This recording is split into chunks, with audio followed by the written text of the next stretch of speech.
Hello. Hi. You can hear this, yeah? Alrighty. Hi, everyone. Thanks for having us, Common Matters. We're here to talk about something that matters to us, which is creative codependence, the act of making something together.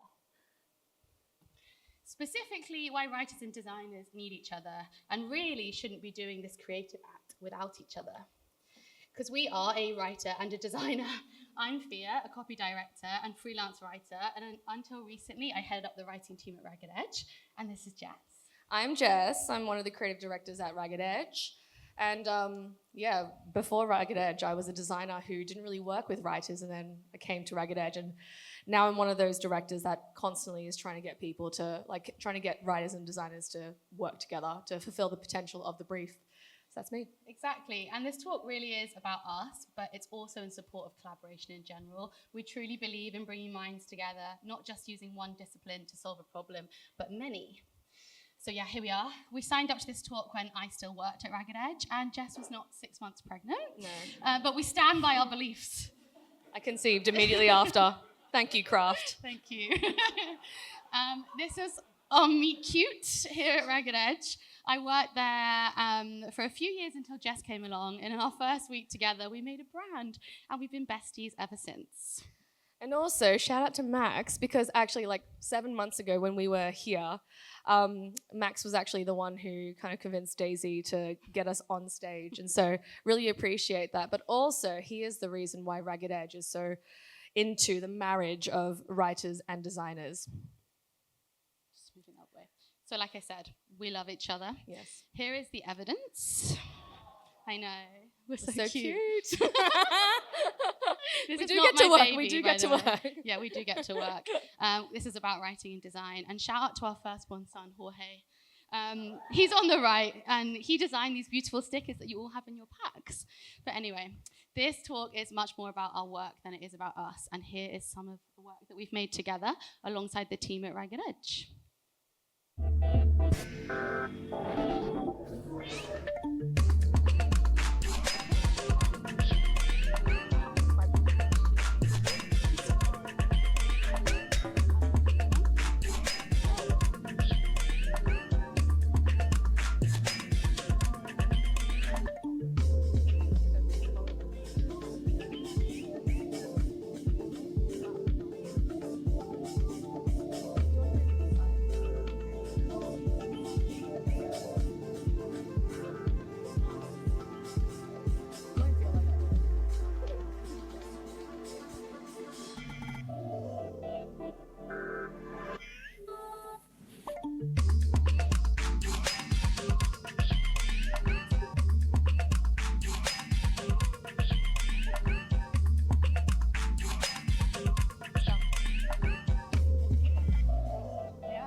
Did you feel the vibrations? Yeah, you can feel it. That was design and writing, working together.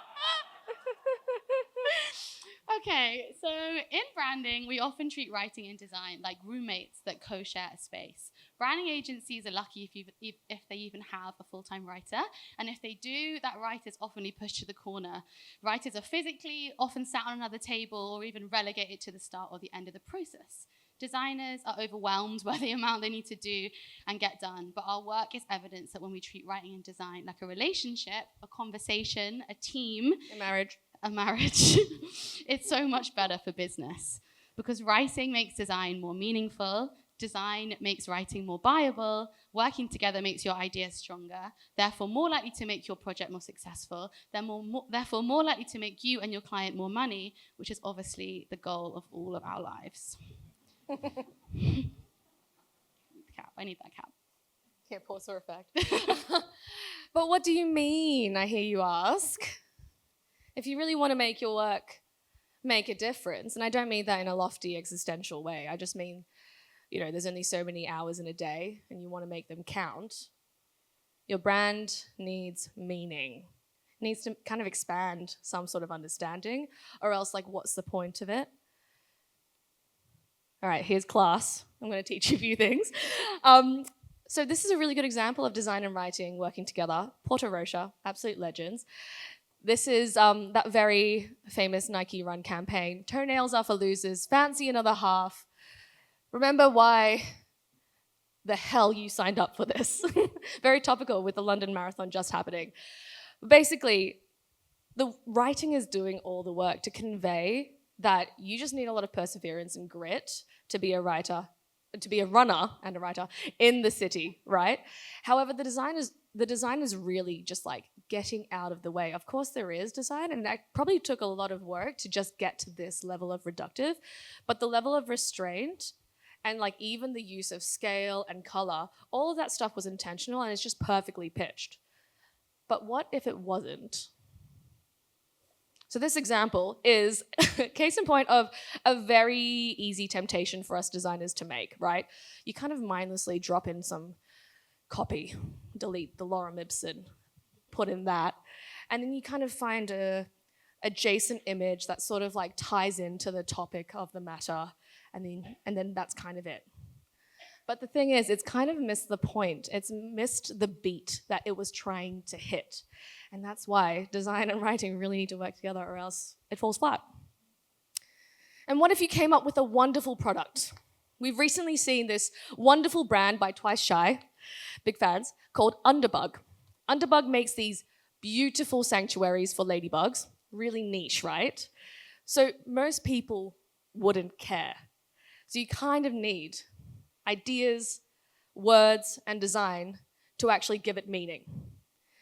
If we take this apart, this identity takes cues from punk zines and grassroots movements, which I think is quite clever, positioning these forgotten insects as scrappy little fighters, deserving of attention.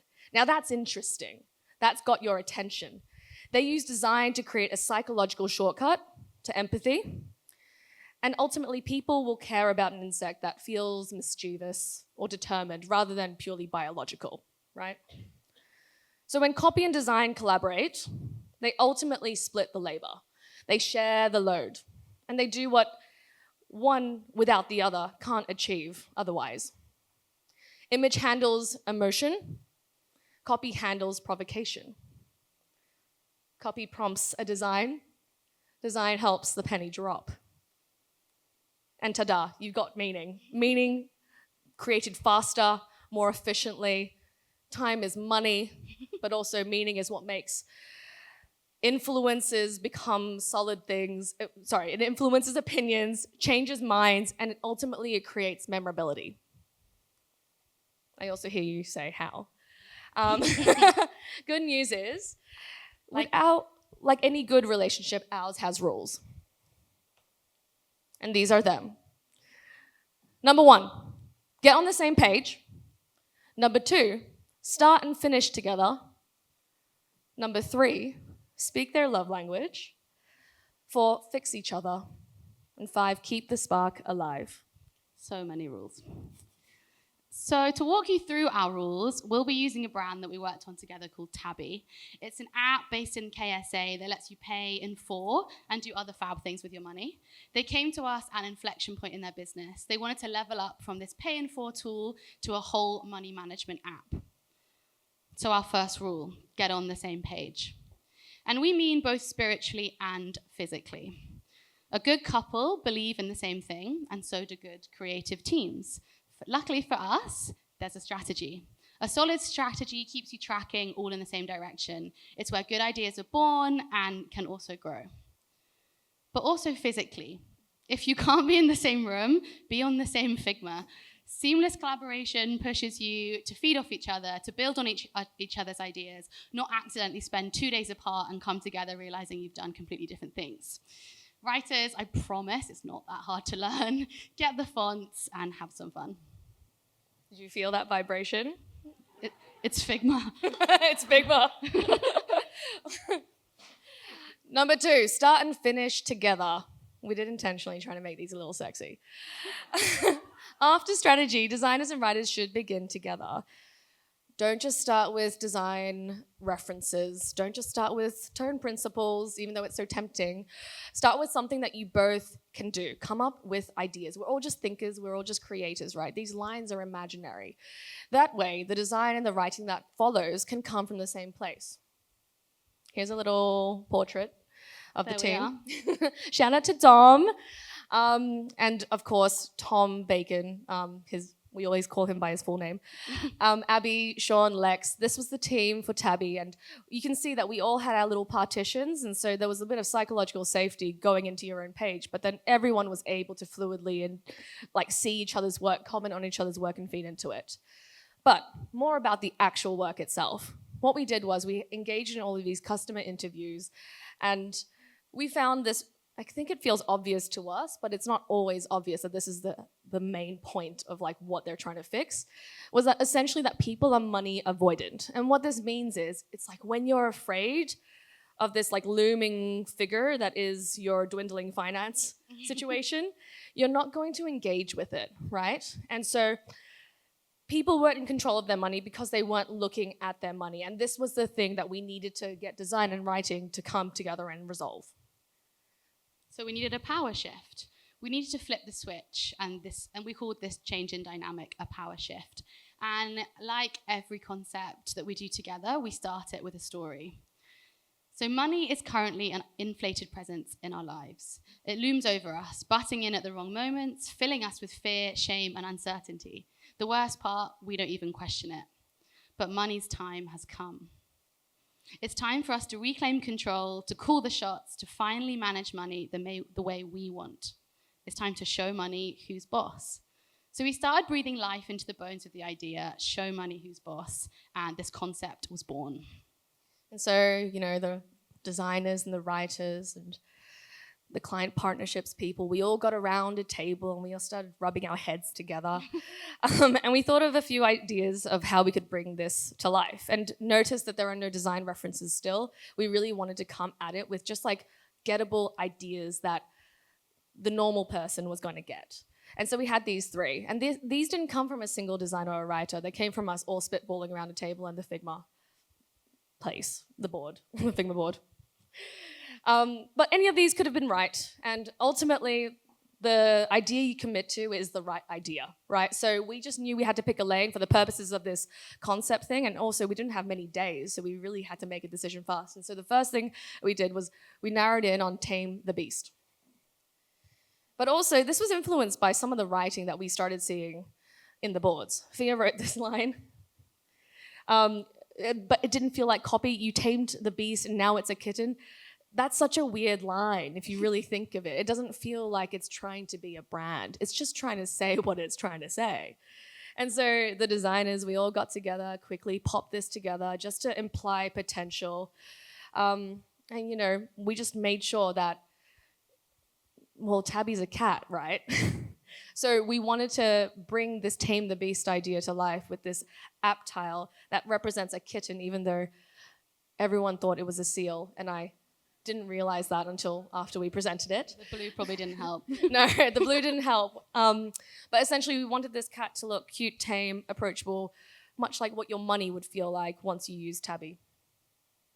So the idea started unfolding. What if we personified money? And we really exaggerated that with lines like this. Tabby will have money purring out of the palm of your hand. And the designers were so genius to kind of bring this to life.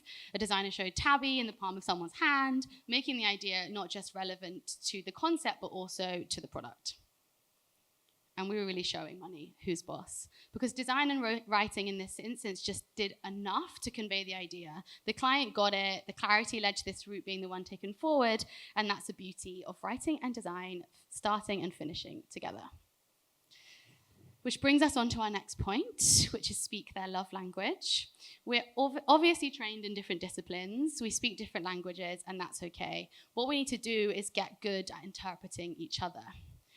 Writers, it's good to think about how you're showing your words, even internally when you present them to your team. I always think, present them. Think about how you want them to be seen and read. Think about the hierarchy. Get those basic design formats going. Use italics, use bold.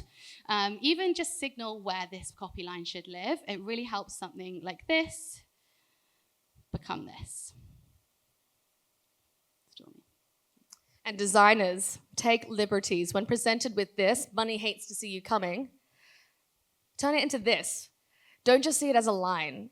It's a thought, right? So all of these beautiful headlines could actually translate to your next color palette thinking, or it could be the basis of why you pick a certain type approach or like a photography style. So this really just like fed into the other headlines. Unlucky for money. We just really wanted to show like a scary, exaggerated photography style from the point of view of money, and that was inspired by writing. But sadly, Tabby decided against cats. I know, crazy. But because they wanted a new manager instead. So we pivoted, which very much brings us to our next point. The fourth rule of our relationship is that we must fix each other. When you speak each other's language, you can start to make each other better. You learn how to have confidence and humility, respect the other person's opinion, and also back your own. Everything is up for grabs. We can all comment on each other's stuff because the purpose is this joint improvement, and we're on the same team. So we went back to the drawing board together, and we needed to find inspiration and think of another way to do it. And it was this little yes boss here that informed a new thought. This subservient language it really tickled us, right? It inspired this thought, especially when we saw On My Way, just from the point of view of money, that it could be money talking to you. This personification was this unlock. It's money at your service. It's your little managee, and this is what came next, essentially. Dom, he then got together some sketches and he made this animate, and he just presented us with this thing that we coined a munion. Essentially, this is your money, and you can have a little bit of it or you can have a lot of it, depending on how well you're doing financially.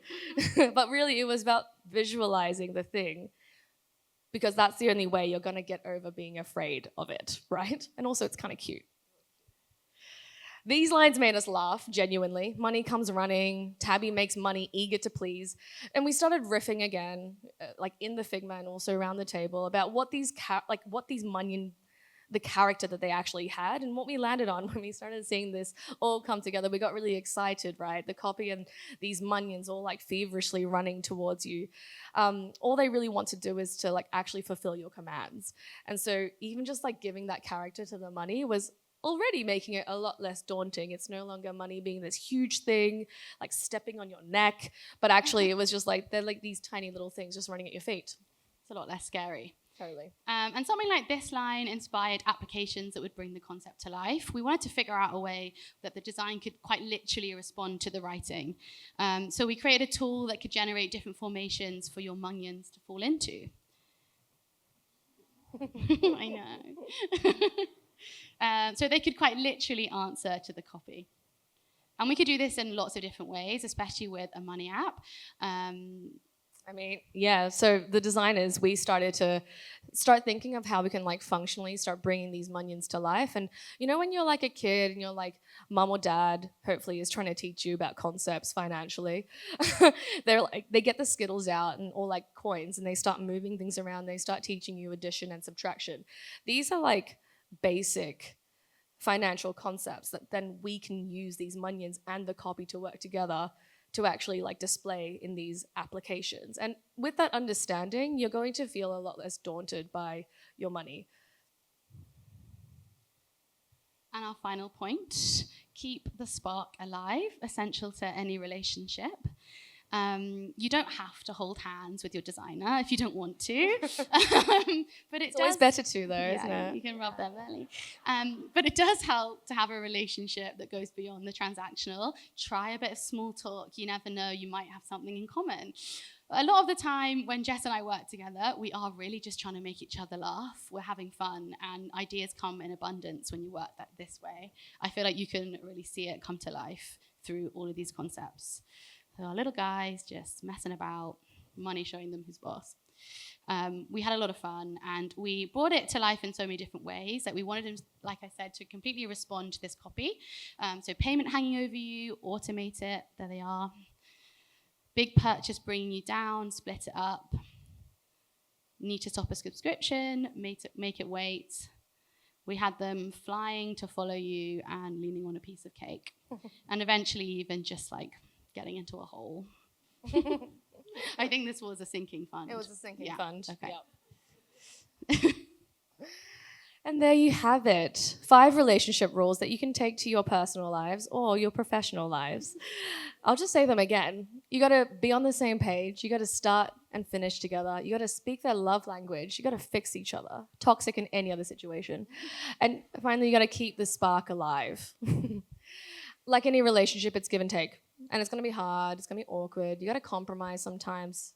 You got to problem solve. But trust us, the results are worth it. So that's why we love each other. And we hope you love your writer or your designer. You have these stickers as a reminder to stick them on your favorite writer or your favorite designer. Maybe bag a few more so it's not awkward. You must choose. Or slap these on your laptop just so you can practice daily to love one another. And of course, if you wanted to follow Ragged Edge, we are always bringing together writing and design, and we are constantly updating. So follow Ragged Edge. And while I'm absolutely shattered, I don't get to work with Fia as much as I used to. You guys would be dum-dums not to hit her up on this email. So please take a photo of this. And she was at a Beyonce concert with me, but you can't tell because I'm not there. We've broken up. Thank you, everyone. Thank you.